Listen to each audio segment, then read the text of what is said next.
Hi friends, welcome back to my channel. ಇವತ್ತು ನಾವು ತುಂಬ ಟೇಸ್ಟಿಯಾದ ಸ್ವೀಟ್ ರೆಸಿಪಿ ಅರೇಬಿಯನ್ ಬ್ರೆಡ್ ಕಸ್ಟರ್ಡ್ನ ಮಾಡೋಣ ಬನ್ನಿ.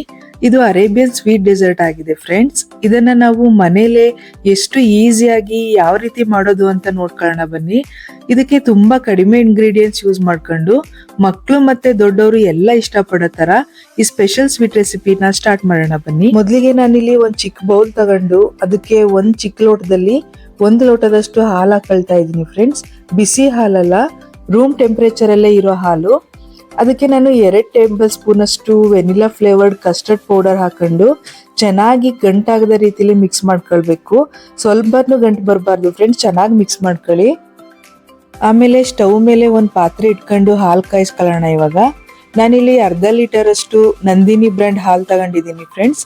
ಅದಕ್ಕೆ 1.5 ಕಪ್ ಅಷ್ಟು ಸಕ್ಕರೆ ಹಾಕೊಳ್ತಾ ಇದ್ದೀನಿ. ಇವಾಗ ಇದು ಬಿಸಿ ಆಗ್ಲಿ, ಚೆನ್ನಾಗಿ ಕುದಿಬೇಕು ಅಂತ ಏನಿಲ್ಲ ಫ್ರೆಂಡ್ಸ್. ಸಕ್ಕರೆ ಕರಗಿ ಒಂದು ಕುದಿ ಬಂದ್ರೆ ಸಾಕು. ಹಾಲು ಅಲ್ಲಿ ಕುದಿಯೋ ಅಷ್ಟರಲ್ಲಿ ನಾವಿಲ್ಲಿ ಬ್ರೆಡ್ ಪೀಸ್ನ ರೆಡಿ ಮಾಡ್ಕೊಳ್ಳೋಣ ಬನ್ನಿ. ನಾನಿಲ್ಲಿ 10 ರಿಂದ 12 ಪೀಸ್ ಬ್ರೆಡ್ ತಗೊಂಡಿದ್ದೀನಿ ಫ್ರೆಂಡ್ಸ್. ಬ್ರೆಡ್ ಸೈಡ್ ಭಾಗ ಏನಿದೆ ಅದೆಲ್ಲಾನು ಕಟ್ ಮಾಡ್ಕೊಳ್ಳೋಣ. ಈ ಸ್ವೀಟ್ಗೆ ಅದ್ರ ಅವಶ್ಯಕತೆ ಏನಿರಲ್ಲ.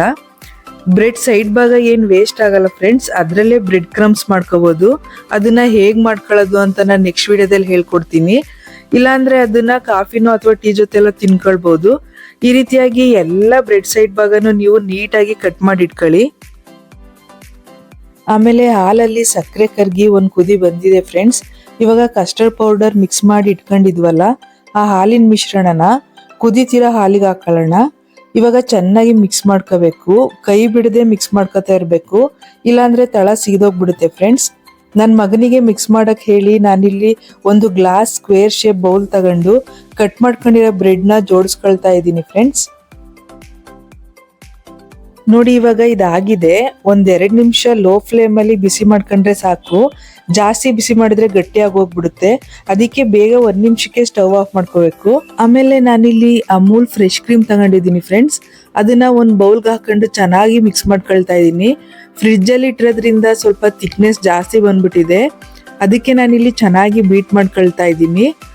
ಆಮೇಲೆ ಇದಕ್ಕೆ ಸ್ವೀಟ್ನೆಸ್ಗೆ ಅಂತ ನಾನು ಮಿಲ್ಕ್ ಮೇಡ್ ತಗೊಂಡಿದ್ದೀನಿ ಫ್ರೆಂಡ್ಸ್. 1/2 ಕಪ್ ಅಷ್ಟು ಮಿಲ್ಕ್ ಮೇಡ್ನ ಇದಕ್ಕೆ ಹಾಕೊಳ್ತಾ ಇದ್ದೀನಿ. ಇವಾಗ ಇವೆರಡನ್ನು ಚೆನ್ನಾಗಿ ಮಿಕ್ಸ್ ಮಾಡಿ ಇಟ್ಕೊಳ್ಳಿ.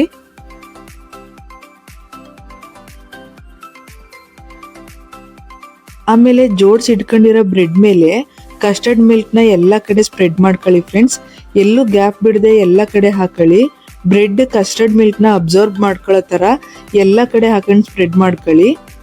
ಆಮೇಲೆ ಫ್ರೆಶ್ ಕ್ರೀಮ್ನ ಮತ್ತು ಮಿಲ್ಕ್ ಮೇಡ್ನ ಏನು ಮಿಕ್ಸ್ ಮಾಡಿ ಇಟ್ಕೊಂಡಿದ್ವಿ ಅದನ್ನು ಕೂಡ ಈಗ ಕಸ್ಟರ್ಡ್ ಮಿಲ್ಕ್ ಮೇಲೆ ಹಾಕೊಳ್ಳಿ.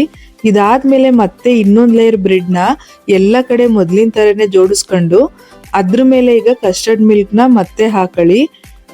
ನಂತರ ಕಸ್ಟರ್ಡ್ ಮಿಲ್ಕ್ ಹಾಕೊಂಡ ಮೇಲೆ ಮತ್ತೆ ಫ್ರೆಶ್ ಕ್ರೀಮ್ ಮತ್ತೆ ಮಿಲ್ಕ್ ಮೇಡ್ ಮಿಕ್ಸ್ ಏನಿದೆ ಅದನ್ನ ಈ ಕಸ್ಟರ್ಡ್ ಮಿಲ್ಕ್ ಮೇಲೆ ಮತ್ತೆ ಹಾಕೊಳ್ಳಿ ಫ್ರೆಂಡ್ಸ್. ಇಲ್ಲಿ ನಾನಿಲ್ಲಿ ತೋರಿಸಿದ್ದೀನಲ್ಲ, ಇದೇ ತರ ಹಾಕೊಂಡು ಎಲ್ಲಾನು ಸ್ಪ್ರೆಡ್ ಮಾಡ್ಕೊಳ್ಳಿ ಫ್ರೆಂಡ್ಸ್. ಇದಾದ್ಮೇಲೆ ಗಾರ್ನಿಶಿಂಗ್ಗೆ ಚಿಕ್ಕದಾಗಿ ಕಟ್ ಮಾಡ್ಕೊಂಡಿರೋ ಪಿಸ್ತಾ ಮತ್ತೆ ಬಾದಾಮಿನ ಮೇಲೆಲ್ಲ ಹಾಕೊಳ್ತಾ ಇದ್ದೀನಿ. ಎಲ್ಲ ಕಡೆ ಹಾಕೊಂಡು ಗಾರ್ನಿಶ್ ಮಾಡ್ಕೊಳ್ಳಿ. ಈ ಕಸ್ಟರ್ಡ್ ಸ್ವೀಟ್ನ ತಿನ್ಬೇಕಾದ್ರೆ ಬಾಯಿಗೆ ಒಂದೊಂದೇ ಡ್ರೈ ಫ್ರೂಟ್ ಸಿಗ್ಬೇಕಾದ್ರೆ ಟೇಸ್ಟ್ ಇನ್ನೂ ಡಬಲ್ ಆಗುತ್ತೆ ಫ್ರೆಂಡ್ಸ್.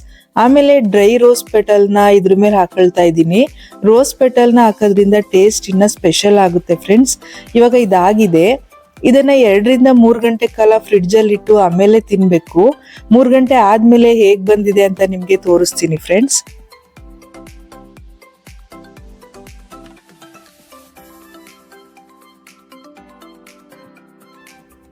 ನೋಡಿ, ಫ್ರಿಡ್ಜಲ್ಲಿ 3 ಗಂಟೆ ಕಾಲ ಇಟ್ಟು ತೆಗೆದ್ಮೇಲೆ ಎಷ್ಟು ಚೆನ್ನಾಗಿ ಎಲ್ಲ ಕಂಬೈನ್ ಆಗಿದೆ ಅಂತ. ತುಂಬಾ ಚೆನ್ನಾಗಿ ಬಂದಿದೆ ಫ್ರೆಂಡ್ಸ್. ಇವಾಗ ಇದನ್ನ ಒಂದು ಪ್ಲೇಟ್ಗೆ ಸರ್ವ್ ಮಾಡ್ಕೊಳ್ತಾ ಇದ್ದೀನಿ. ಈ ಅರೇಬಿಯನ್ ಬ್ರೆಡ್ ಕಸ್ಟರ್ಡ್ ಅಂತೂ ತುಂಬಾ ಟೇಸ್ಟಿಯಾಗಿ ಬಂದಿದೆ ಫ್ರೆಂಡ್ಸ್. ಬಾಯಲ್ಲಿಟ್ರೆ ನಿಜಕ್ಕೂ ಕರ್ಗೋಗುತ್ತೆ, ಅಷ್ಟು ಟೇಸ್ಟಿ ಆಗಿತ್ತು. ನಿಜವಾಗ್ಲೂ ತುಂಬಾ ಚೆನ್ನಾಗಿ ಬಂದಿದೆ ಫ್ರೆಂಡ್ಸ್. ನೀವು ಇದನ್ನ ಮನೇಲಿ ಮಾಡ್ಕೊಂಡು ತಿನ್ನಿ, ನಿಜವಾಗ್ಲೂ ನಿಮ್ಗೂ ಟೇಸ್ಟ್ ಗೊತ್ತಾಗುತ್ತೆ. ಮಸ್ಟ್ ಟ್ರೈ ರೆಸಿಪಿ ಅಂತಾನೆ ಹೇಳ್ಬೋದು. ಇವತ್ತು ನಾನು ಮಾಡಿರೋ ಈ ಸ್ಪೆಷಲ್ ಡೆಸರ್ಟ್ ರೆಸಿಪಿ ನಿಮ್ಗೆಲ್ಲ ಇಷ್ಟ ಆಗಿದೆ ಅಂತ ಭಾವಿಸ್ತಾ ಈ ವಿಡಿಯೋನ ಇಲ್ಲಿಗೆ ಮುಗಿಸ್ತಾ ಇದ್ದೀನಿ ಫ್ರೆಂಡ್ಸ್. ದಯವಿಟ್ಟು ನನ್ನ ಚಾನೆಲ್ಗೆ ಸಬ್ಸ್ಕ್ರೈಬ್ ಮಾಡೋದು ಮರಿಬೇಡಿ ಅಂತ ಹೇಳ್ತಾ ಮುಂದಿನ ವಿಡಿಯೋದಲ್ಲಿ ಸಿಗೋಣ ಫ್ರೆಂಡ್ಸ್. ಧನ್ಯವಾದಗಳು.